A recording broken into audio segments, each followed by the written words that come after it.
Okay, we're back. There's also some fun background conversation. Don't get distracted by it. So we've got our layers now that were just put on. And so in order to modify our layers, we're going to go from home to layers. So here we are. Now we can turn on and off all our layers. It'll be very obvious when I turn off the special management area layer and turn it back on. So things are looking messy. This video will be about cleaning up our layers so that we have something that's just a little easier to work with.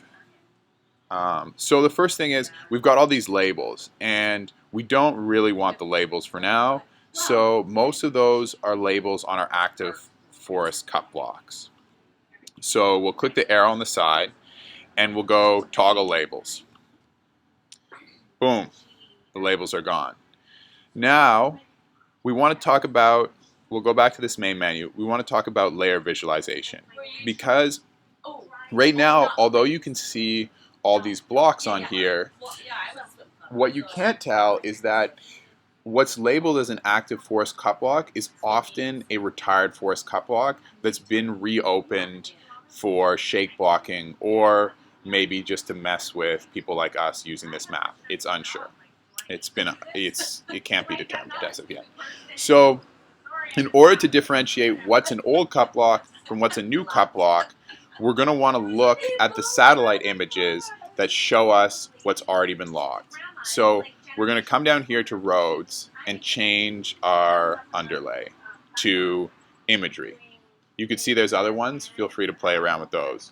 Right? So here we can see this, because it's outlined in black, which is our active forest cut blocks, has been labeled as an active forest cut block, when in fact you can tell from this imagery it is a retired forest cut block that's already been logged.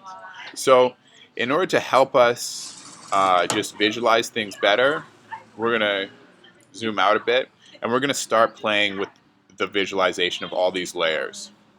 So in order to switch around the visualization, you go to your layer, click on this arrow, go turn on and off layer visualizations. Then we're going to customize the layer style. So it's already this color, but it's not very transparent. So we'll make it about 75% transparent. You look at it, now we've just got a slight green haze covering things, but we can still look through and see what's been cut and what hasn't. So that's good for our special management zone. We'll get out of it. And then what we're mainly concerned about is our active forest cut blocks. So we'll go back into them, turn on off layer visualization, customize layer style, and now they're going to be purple. Let's just see what happens if we click apply. So now they're purple, but the purple is so thick we can't really see whether or not there are trees underneath that layer. So this is why we turn up the transparency to about 70 and we apply, and then we can see through it. So I don't like the way these colors are working. I'm going to change the color to red. Apply. Did she say why? Anytime now. Nice. So you can do other things with the layers. You can switch the fill to cross-hatched lines, which won't show up as much because the transparency is so high, but if we apply it with no transparency, you can see there's a grid there instead. But our preference as of now, I think, is just to go about 75% transparency and a solid fill. And we'll apply it.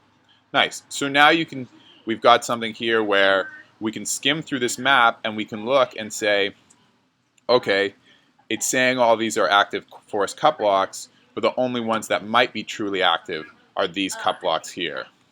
And from actually on foot exploring this area, we saw that these satellite images are pretty well updated, and these actually haven't been logged, whereas these have. Although I believe this block was logged, and potentially this one as well.